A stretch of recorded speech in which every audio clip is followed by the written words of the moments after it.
Hi and welcome to the daily reading for June 8th. And June 8th's reading is coming, as always this year, from Sarah Young's book, Jesus Calling, Enjoying Peace in His Presence. So June 8th. I want you to be all mine, filled with the light of my presence. I gave everything for you by living as a man, then dying for your sins and living again. Hold back nothing from me.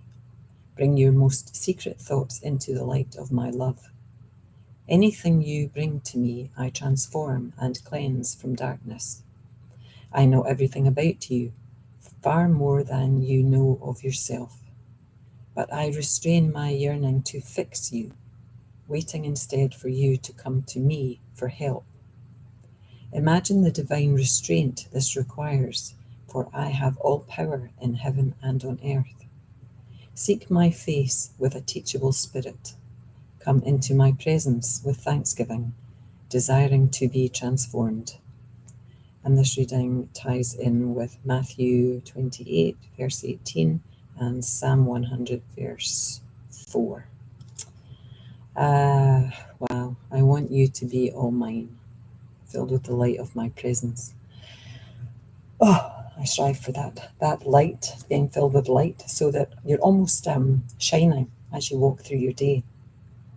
And when we shine with that love light, with that Christ light, people feel it, they see it, they know that there's something they want a little piece of from you, or they want you to tell them how to get that light.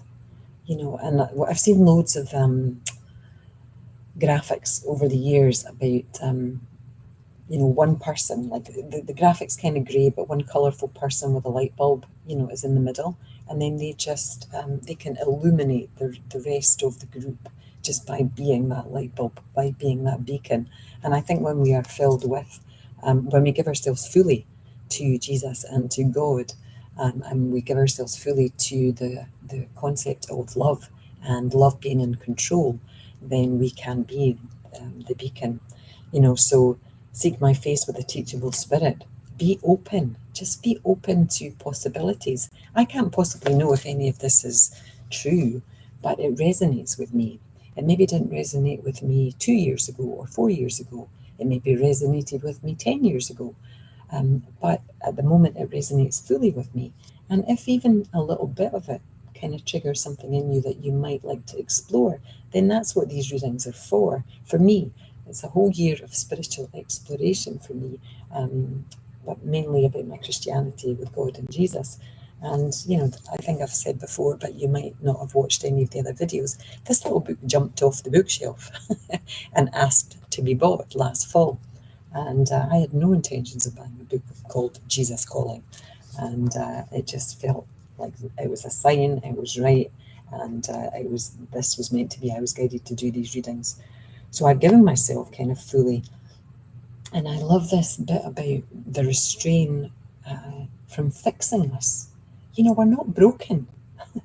We're not broken. But Jesus could fix us in an instant, like a miraculous instant, because he has all the power. There is all the power. Miracles are possible. And you are a miracle. I'm a miracle. Our bodies, our systems are miracles. There's miracles all around us. And yet we get caught up in the minuscule, ridiculous things that fill our day. Not everything is ridiculous, and we have to live our lives. But there's so much bothers us when it doesn't need to, when we could just give it to Jesus. What else does it say here? Waiting in. Yeah. So Jesus isn't here to fix us. And it made me think of me as a parent as well, always wanting things to be good for my children, even though they're adults now. Trying not to think of them as needing fixed because I know better. Because I don't necessarily know better as a mother. I've lived my life. I have the experience and the wisdom of living my life. And when I see them going through something similar, or something that, that feels difficult for me, that's not necessarily how they're feeling about it. They have their own lives to live, and it's not my job to fix them. It's my job to be here to support them if and when they choose to come to me for help. And I try to always let them know that I'm here for help in the same way that Jesus does for us, if we will be open to it. So, I'm hoping that they come to me with a teachable spirit, but I'm their mother. And you know what it's like when you're a parent, your children, oh, it's just mum. Anyway, namaste. Love to you all. Bye now.